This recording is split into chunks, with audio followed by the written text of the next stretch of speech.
the projects, this should be included and Right. so Well, anyway, I guess what I'm saying is that the first discussion that the redevelopment agency is going to have is kind of vetting the list prior to even doing all the ratings of all the projects, because we already have a pretty substantial list. And this project is on that list, in fact. Oh, well then. The railroad depot site is on the list. The specific building, I mean, I guess it's part of that site.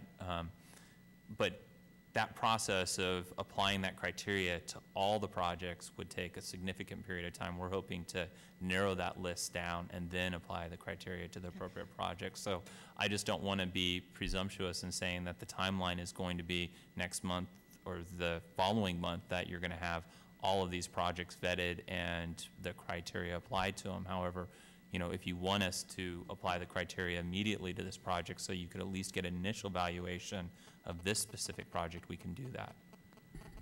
Well, Councilmember, go ahead.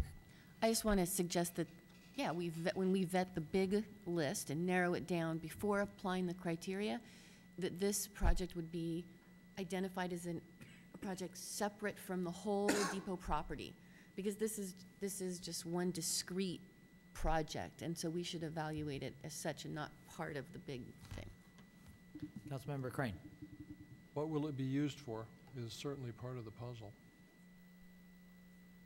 Because, as you said, if it's to be protected, the best protection is use.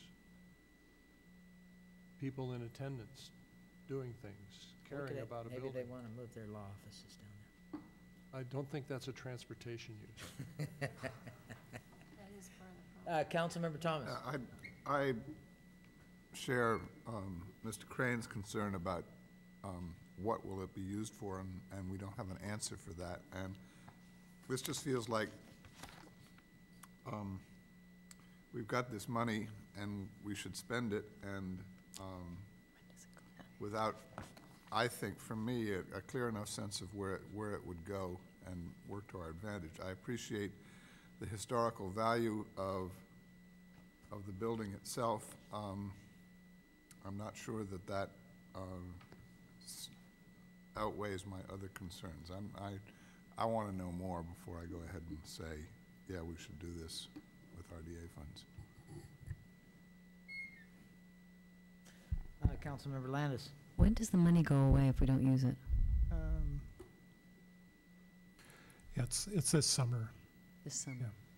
Yeah, we've got to get the project. We have to get it awarded. I don't have the exact month right now, but Okay, Yeah. that hopefully will change a vote or two up here. That the money will go away this summer. I agree there's some risk. NCRA would still own the building. Will it be possible to get an agreement with them for protection or maintenance, or do we already have that after it's been upgraded significantly? They haven't done a very good job to date. We have an agreement with them that they have to have it for those specific purposes. And I think the other thing that's worth mentioning is several of us went to the NCRA meeting where they talked about surplusing this building. And one of the things that it seemed to, not this building, I'm sorry, that whole property area. And it seemed to me that they are pretty serious about that, surplusing that area. Now, I would also say that they were very serious about protecting this building, and they had discussed in that meeting if they had to actually take this piece of property out of that, so it's actually subdivide this building out of that they would consider doing that. I mean, so they were very sensitive to the fact that the city's on the hook for this, and we've done this for them. Their board was.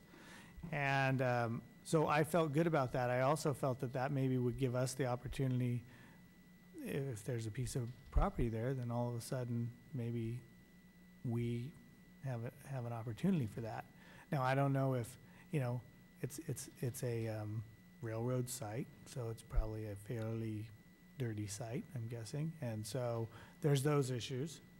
But that would be an opportunity, and I'm not trying, our recommendation here was pretty wishy-washy because we feel that this is a very wishy-washy issue, and if you have specific questions that can help you all answer this, or give you information. We would be glad to get any data that we can do. And it sounds like use is one. Unfortunately, I don't think we're going to be able to provide much information there.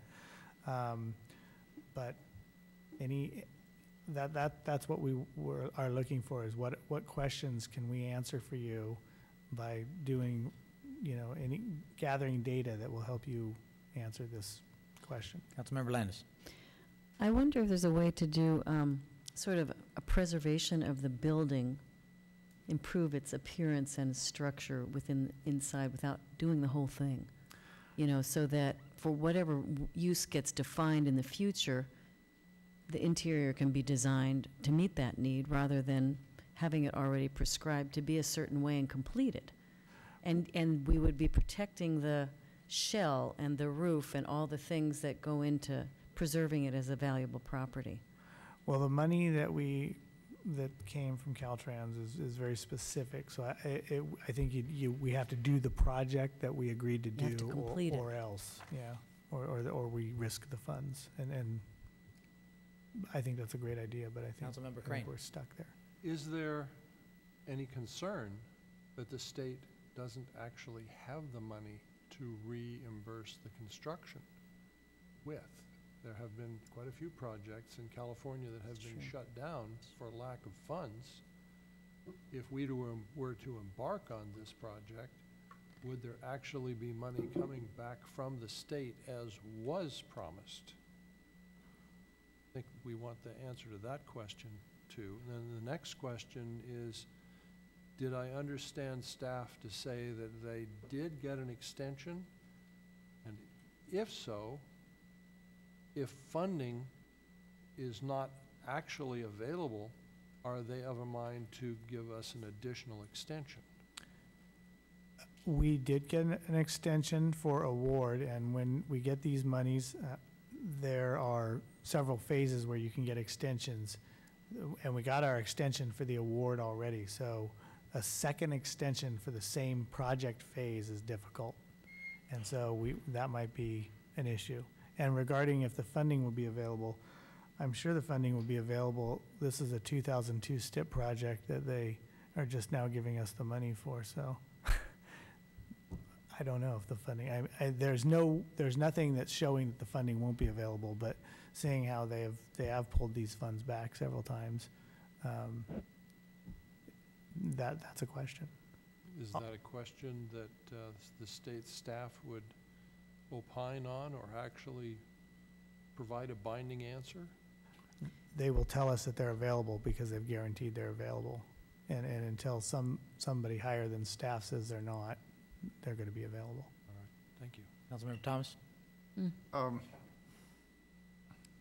I'm a little concerned about the opportunity cost of going ahead with this. A little bit of that has to do with the RDA money, and the other issue is staff time. And I'm going to sound more like John Graff than he may expect when I say that if we pursue this, is it going to take away from work that you would otherwise be doing that we might, in fact, agree is more valuable? I don't know the answer to that, but I don't, raise it. and I'm not fully pushing this project because I think there's a lot of upside and a lot of downside, frankly, and that's back to the wishy-washy recommendation.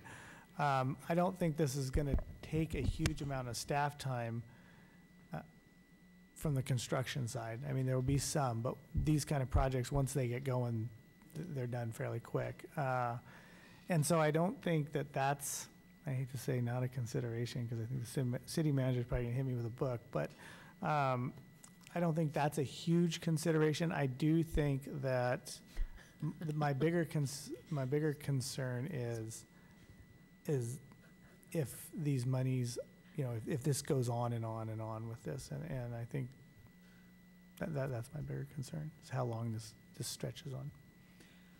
Let's take a break from up here and go to